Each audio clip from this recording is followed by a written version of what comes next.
Rabbiin of gargaarsifanne tola isaatiin galma keenya hamiltan tiifi bananne hamilee uummata keenya hamiltan tiifi bananne hamilee uummata keenya dagaagsituu afaan keenya kunuunsa aadaa jireenya dhalootaaf taana fakkeenya fedha isaatiin galma keenya ifaadha fuuldurri keenya bu'aa badhaasa nageenya. Rakkoon miidiyaa beekamaadha akkuma addunyaatti biyyi gurguddate akkamiyyuu rakkoo miidiyaa hin beeka. Miidiyaa keessatti wanni nama mudatu hedduutu jira.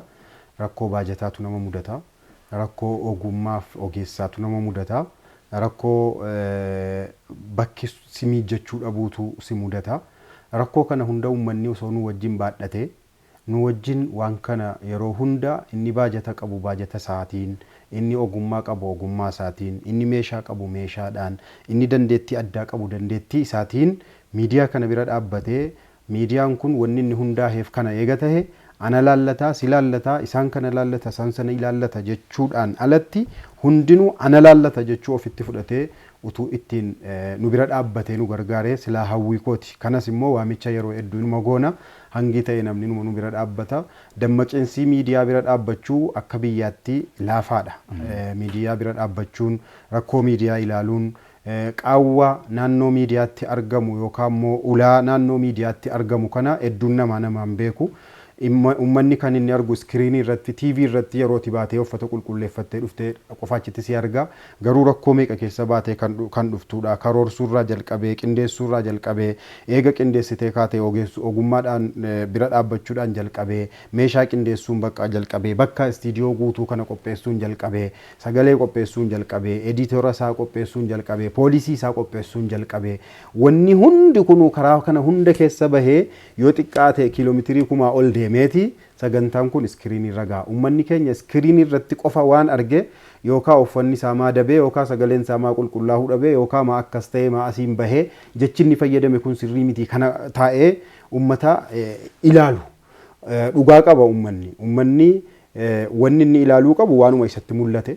Namni garuu keessa isaa beeku karaa dheeraarra akka bahee dhufe osoo uummanni hundinuu karaa miidiyaan kun irra bahee dhufu nuu baree rakkoo inni keessa bahee dhufu kana hunda baree barbaachisummaa isaadhaa baree waan isa barbaachisu immoo baree naannoo baajata haa ta'u naannoo yaadaa haa ta'u naannoo meeshaa haa ta'u naannoo miijaahinsa hojjettootaaf miijaahinsa gochuu haa ta'u kana hunda osoo uummanni baree hubannoon miidiyaa nuhiin walqixa namootan miidiyaa irra jiran wajjin uummanni kun hundi hubannoon isaa osoo walqixa tahee ana akka nama miidiyaa hoogganuutti hawwii kooti. Ammoo yeroo nu hawwiin itti tahuu dhabus fuulduratti as dhufaa dhufeera. Miidiyaan maal fayyada? Maaliif barbaachisa? Nama akkamiitu miidiyaatti fayyadamuu qaba? Namni miidiyaatti fayyadamu kabaja akkamitti argata? Akkamitti miidiyaa kanarraa fayyadama? Akkamitti jiruu isaa ittiin bal'ifata? Islaamummaa isaa ittiin bal'ifata? Amantaa isaa ittiin bal'ifata? Aadaa fi duudhaa isaa akkamitti ittiin bal'ifata? Jiruu isaa duuniyaa fi akhiraa akkamitti ibsata jechuu namni hunduu baraa deemaa jira. Yerootu fidaa jira waan ta'eedhaaf osoo akka hawwii keenyaati gaafa miidiyaa bannurraa jalqabne namni hundi kun hubannoon inni miidiyaadhaaf qabu walqixa ta'ee walqixa hundinuu fahamiinsaa hubannoonsaa walqixa ta'e osoo deeme hawwii kiyya ture. Amma garuu hundinuu guyyaarraa guyyaatti osoo hubatu guyyaarraa guyyaatti osoo hubatu deemaa jira jechuudha. Kanarraa kan ka'e namni miidiyaa ofirkaa dhabe hin jiru. Namni hundinuu miidiyaa ofirkaa baadhatee deema. Namni hunduu xiqqaan ijoollee waggaa 10 ol miidiyaa wajjiniin teessi jechuudha. Ati waan gaarii yoo dubbattes nama achirra jiru sana fudhachuu dandeesseetta miidiyaadha. waan taane dubbattes nama karaa sana deemu hundaaf miseensa taate miseensa kan kee imma gara sharriitti miseensa kee ballifatte wa imma gara khayriitti miseensa kan kee ballifatte deemaa jirta waan ta'eedhaaf hubannoon miidiyaadha namootan biyya keessa jiruuf biyya alaa jiruuf warra miidiyaarra jiruuf warra hogganuuf warra hogganamuuf walqixa ta'uutu silaa barbaachisaadha ture. Walqixa ta'uun immoo addunyaadha rabbi tokko ol qabee tokko gadi qabaa tokko dura buusee tokko boodatti bisa waan ta'eef hunduu yeroorraa yerootti hubataa deema. Rakkoon keessa bahamu osoo hubatamee silaa hawwii kooti jechuudha. Mee keessattuu bara darbee jechuun waggaa 7ffaa miidiyaa Hamilton yeroo kabajan seenaa Itoophiyaa keessatti miidiyaa musliimaa yookaan reediyoo musliimaa tokko isa jalqabaa ni banna. FM Hamilton gara fuulduraatti nu eegaa jedhe Dr. Muhammad Saleh yaada jedhu viidiyoodhaan kan isin gaafa guyyaa gammachuu waggaa 7ffaa Hamilton kabajan argeetiin jira. Kanumaan wal qabatee gara fuulduraatti wanti kun kan yaadame maal irra gahee hawaasaaf yookaan ammoo kanatti dabalatee ammoo yaadni biraa ammoo kan isin yaaddan gara fuulduraatti Hamiltan akkana ta'a jettanii wanti isin yaaddan wanti karoorsitan yoo jiraate hawaasaaf akka ibsa gootan. FM qabatee nu hanga deemamuu qabu prosesii isaadhaa seera qabeessummaa isaatiif jalqabuu akka inni itti jalqabu karaa inni ittiin jalqabu wanni nu dhiifne hin jiru hojjetaa jirra. Garuu akkuma amma dubbadhee miidiyaa tokko lafaan gahuudhaaf dhaabuudhaaf baajata si barbaachisa. Miidiyaan amma namni gaafa sana irratti gammachiifame sun osoo baajata gahaan argatin miidiyaa ofitti banuu miidiyaa biraa ofitti banuun ulfaataadha. Miidiyaa biraa ofitti banuudhaan dura isa kana gad dhaabuutu dirqama. Wanni sun bakkuma sana jira dhuguma anatu dubbate waan inni iddoon gahee beekuufan dubbadhe gaafa sana amma yoowwana prosesiin isaa ittuma jira. Haa ta'u garuu miidiyaan deemee horii walitti qabdee kibriitiitti qabsiisu jechuudha. Horii walitti qabdee horii bara kaan qabne jechuudha. Ati qilleensa bitaa jirta jechuudha. Jechuu kana bitaa jirta. Qilleensi sekoondii maayikiroo sekoondiitii gadi ati doolaaratti kafalaa jirta. Birrii itti kafalaa jirta jechuudha. Waan birrii itti kafaltu kana har'a nyaatee borna nyaachiftee takaleessa kan siin hin jenne ganama silaa itti kafaltee guyyaa kana birriin dhabee xiqqoona eeggadhu waan hin jennedha waan ta'eef ulaa sana ofitti banuudhaaf miidiyaan inni jalqabe kun ofii isaatii gad dhaabbachuu qaba.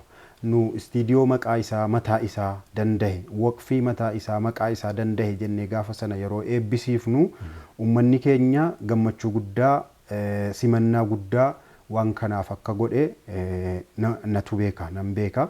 Haa ta'u malee dandeettiinii fi humniinii fi hamileen yeroo sanaa dhimma baajataa irratti hin xiyyeeffanne. Nutis hamilee ummataa ijaaruu irratti xiyyeeffanne hundeessitootaa kaafnee warri hogeessaa kaasee hoggantootaa kaasee hamilee ummata keenya ijaaruu ummanni keenya bakka waa kooti waa islaamaa maqaa islaamaatiin waan maqaa dhahatee ollaa baheera jechuu irratti xiyyeeffanne baajata irratti hin xiyyeeffanne. Kanaan wal qabannee eeganaas karoora wahii akkamitti ummanni kun miidiyaa kana kooti jedhee baajata isaa itti baasee qarshii kiisa ofiitii itti kafalee akkamitti deemuu qaba jechuu karoorsinee ummanni biyya kana keessa jiru hundi kan ala jiru hundi miseensa miidiyaa kanaa tahee miidiyaa kana baajata isaa dandahuu qaba. Yoo xiqqaate baajata waggaatti miliyoona 17-18 hanga 20 gaafata. TV'n qofti FM'n isutuu baname miliyoona 10-15 gaafachuu danda'a. Kanaafuu dura wanni godhamuu qabu maddi galii dhaabbataan miidiyaa kana argamuu qaba.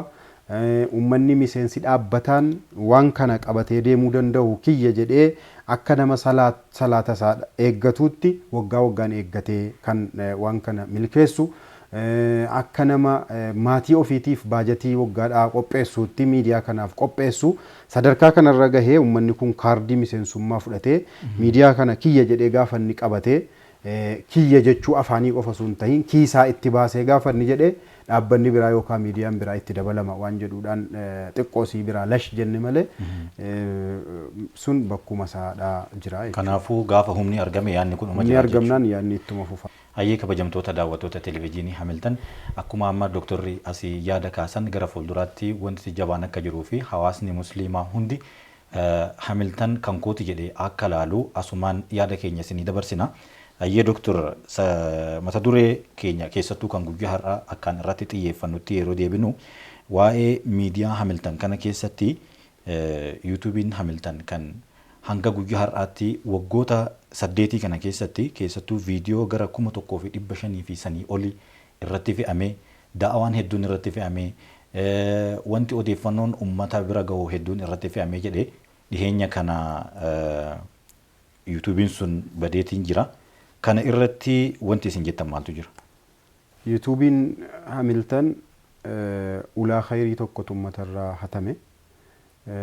Hamiltan maqaadhaaf dhaabbatu tokko malee uummata mana uummata hundaati.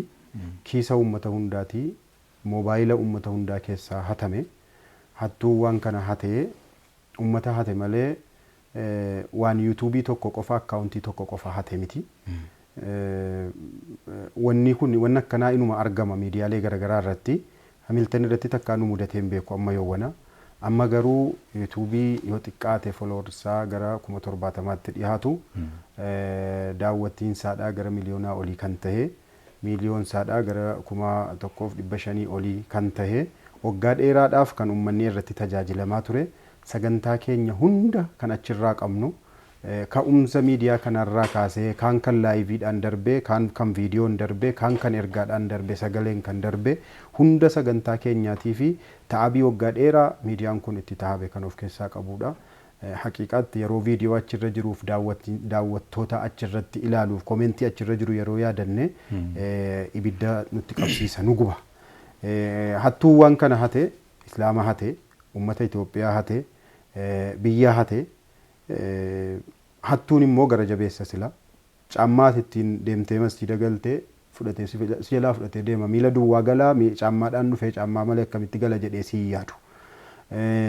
Moobaayilaa bilbila nama meeqaatii fi waa meeqa faayilii meeqa keessaa qabdu jalaa fudhatee deema waa keessaa qabaa siin hin jedhu hattuudhaaf gara jabinyi amaluma garuu seenaan ammoo hin dagatu seenaan waa hin qabata wanni seenaadhaan qabate wanni hafu hin jiru har'a hate malee gaaf tokko immoo isa jalaa immoo hatama abbicha sana jalaa siin hatama garuu seenaan hanna isaa hadhaadha seenaa uummata birattis galmaahu rabbiin birattis galmaahu seenaa isarraa badiinsa hin qabne seenaa saadhaa xureessu yoo uummata sagalee kana dhagahu ta'e waan kana nu deebisu yoo uummata sagalee kana hin dhageenye karaa dandahuun namni hundinuu akka itti yuutuubiin Hamilton sun nu deebihu ogummaa dandahuun profaayilii qabuun humna dandaheen humna qabuun akka inni waan kana irratti hundinuu nu hirmaatee miidiyaa kana ummataaf akka deebisu. yuutuubiin tokko har'a sa'aatii ammaa kana keessatti saatalaayitiidhaan walqixa. Chaanaalii qilleensa irra jiru wajjiniin walqixa. Wanni saatalaayitii irraa har'a daqiiqaa kana keessa yoo dabarsite daqiiqaa 5-6 booda yoo dhufte ilaaluu ittiin argattu. Kan yuutuubii garuu atis yeroo dhufte qooda kee banteetuma laalta. Inni kunis yoo dhufe qooda isaa baneetuma laala. Eenyullee sa'aatii itti dhufe waggaa hadhaas yoo dhufte keessa seentee haasaa waan sana fakkaatu yoo seerchi godhattee jettee haasaa sana gassii fidee jennaan deebitee irraa barattaa jechuudha. Namtichi waan kana godhe ulamaarraa karaa inni isaan uummata bira gahanu cufe du'aataa fi uummata walirraa kutee dildii gedduu ummataatiif gedduu du'aataa jiru kute dildii gedduu ulamaatiif gedduu ummataa jiru kute dildii gedduu namootan ummata bira sagalee ittiin qaqqabanu gahuuf gedduu isaadhaa kute waan ta'eedhaa fi nuti wanni nurraa eegamu ummata keenya tajaajiluudha. Nuti ammas taanaan yuutuubii haaraa yuutuubii maqaadhuma keenya duraatiin maqaadhuma Hamiltaniin jiru ummata keenyaaf ofishaal yookaan immoo beeksisuu hin dandeenya hin beeksifnasi ummanni keenya kanaan dura waan kana barbaadaa jiru waan kana eeggataa jiru ammas gara kanatti dabalamee viidiyoo keenya waan lafaa qabnuuf hundaa'uu seefti godhamee waan lafa jiruudhaaf viidiyoo keenya hundaa iskeejuwaalatti baafnee taraa taraadhaan sa'aatiidhaan akka barbaachisutti kan ramadaana laalchisu ramadaana kan arafaa laalchisu arafaa kan ciidii barbaachisu ciidiidha akka barbaachisuun viidiyoo keenya ammas ummata keenyaaf deebisuudhaaf hanga dandeenyeef yaaliin goona garuu seenaa gurraacha seenaa tuqaa gurraacha abbicharraas hin balleessine ummata keessaas hin banne godhe waan ta'eedhaaf ammas taanaan namni waan kana deebisuu irratti ogummaa qabu bakka jirurraa itti hirmaatee Hamilton TV YouTube channel kan jedhu afaan Arabiffaatiif afaan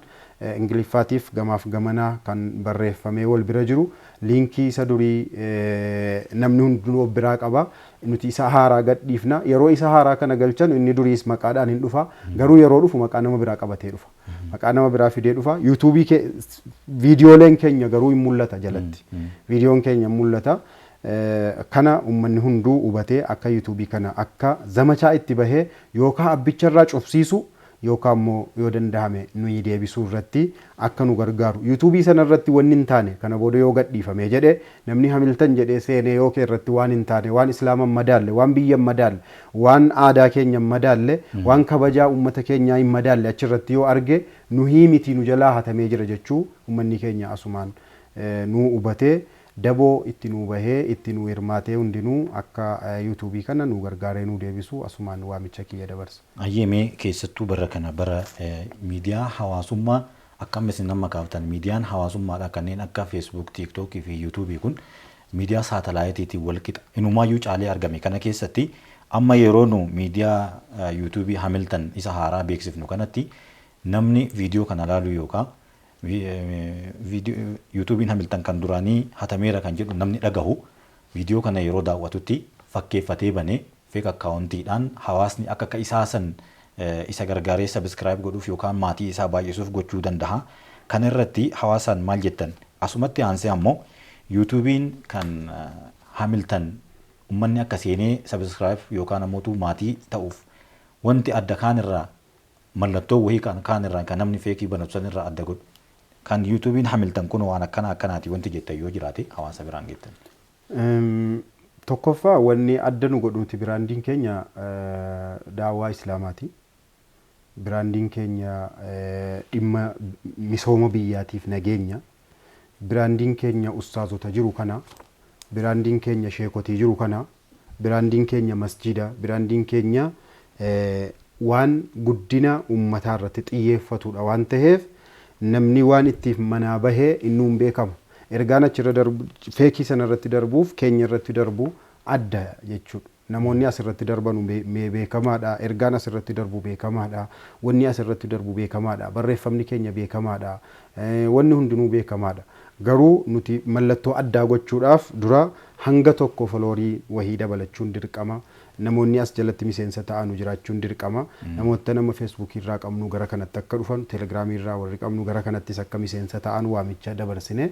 Namoonni hunduu gaafa achi jala nuu dhufee jedhee mallattoo addaa kan uummanni ittiin keenya ta'uu beekuuf akka hin cabneef yaalii godhamuu kan nu dandeessisu irratti hojjannee ogeessaan akkasirraa hugoona. Yeroo hundaa itti bilbiltanii waan barbaaddan ergaa barbaaddan karaa uummata biraan gahuu barbaaddan hunda akka uummata bira isinii gahuu gochuun danda'amaadha waan ta'eef namoonni as keessa jiru hojjettoonni as keessa jiru yeroo ofii kennanii sa'aatii ofii kennanii halkan guyyaadha osoo hin jedhin kameeraa baatanii waan isa barbaachisu hunda baatanii bakka namni barbaadetti argamaa jiru waan ta'eedhaaf hanga yoowwanaa uummanni as jalatti rabbiin hojjetaas haa ta'u hoggansas haa ta'u waanuma fedheenu bakka kanatti fide hunduu uummata kanaaf nama kaddamuudhaaf uummataaf tajaajila kennuudhaaf hawwii guddaadhaan nama as jiru waan ta'eef miidiyaa kanatti fayyadamuun miidiyaan kun kiyya anatu bira dhaabbachuu qaba jechuun asumaan ergaa dabarsuun barbaada. Miidiyaa yeroo ammaas ta'ee yeroo gara fuulduraatti hedduun isaa gara sooshaal miidiyaatti deebi'aa jira. Keessattuu viidiyoo gaggabaabaa gara tiiktookiitiin darbu, gara teelegiraamiitiin darbu. Kanaa ol ammoo ergaa bal'aa barreeffamaa fi suuraadhaan footoodhaan darbu gara feesbuukiitiin. Kan kanarraa hafe immoo sagantaa tartiibaan iskiijuwaalaa fi yookaan immoo jadwallitti baafamee immoo dabarfamu gara yuutuubiitiin uummanni hunduu dabarfataa jira ittiin deemaa jira.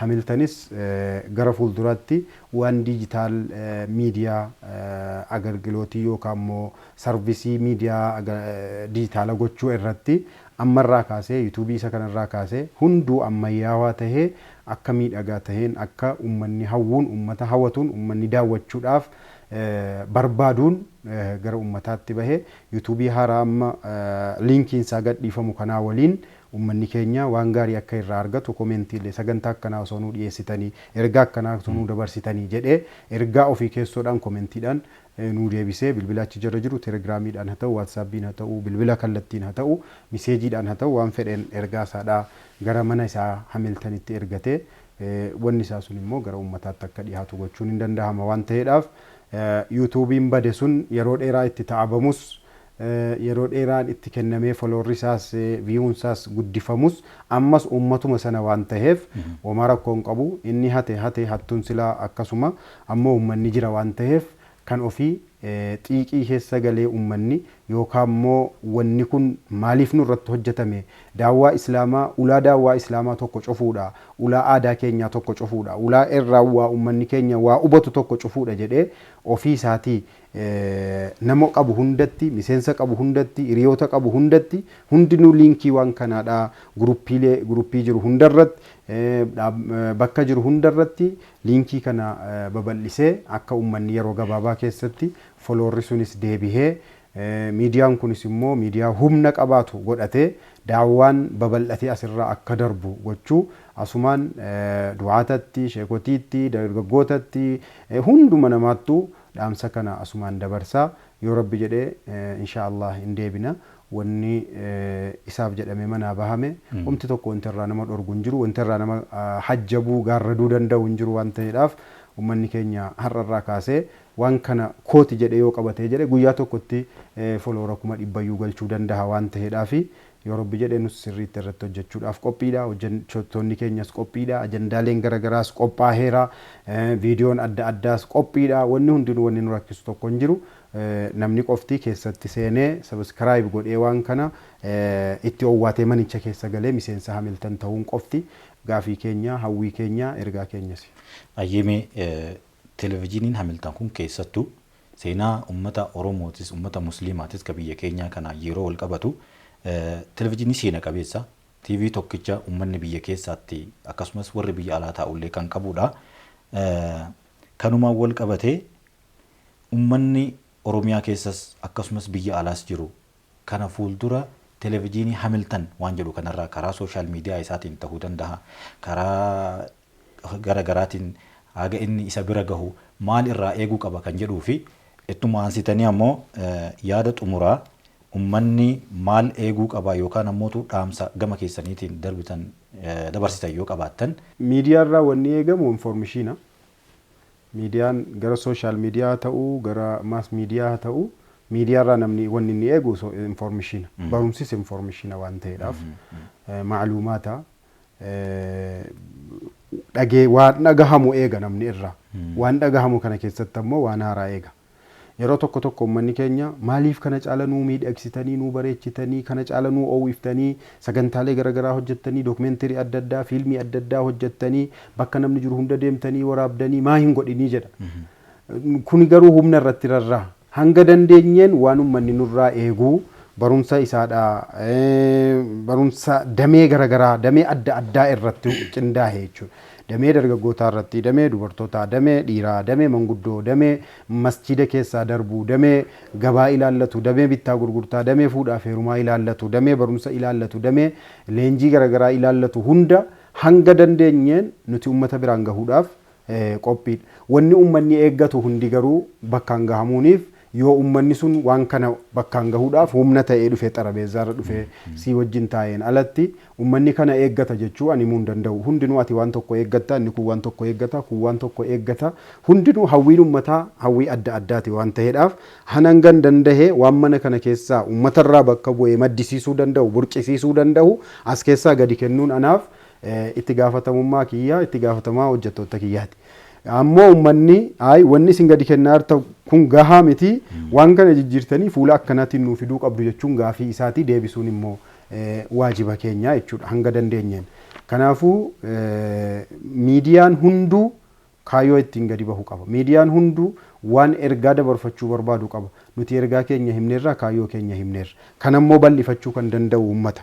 Ergaan keessan bareedaadha. Kaayyoon keessan bareeda garuu akkanatti nu cimsuu qabdu, nu bal'isuu qabdu, nu guddisuu qabdu, ulaasaa nu bareechuu qabdu kan jedhu ummata waan ta'eedhaaf ummanni maal yaadaanuu asii achi ummatatti himuurra waan ummanni yaadu taqabballee fudhannee isa sila ofii yaadaa jirrutti daballee isaa waliin ummataa gadi kennuutu irra caalaadha waan ta'eef ummanni maal yaadaa kana utuu gara ummataatti achi deebitee nu kunoo qophiidha isin immoo maal yaadduu jettee utuu ummata gaafattee irra silaa karaan isaa jechuu barbaade.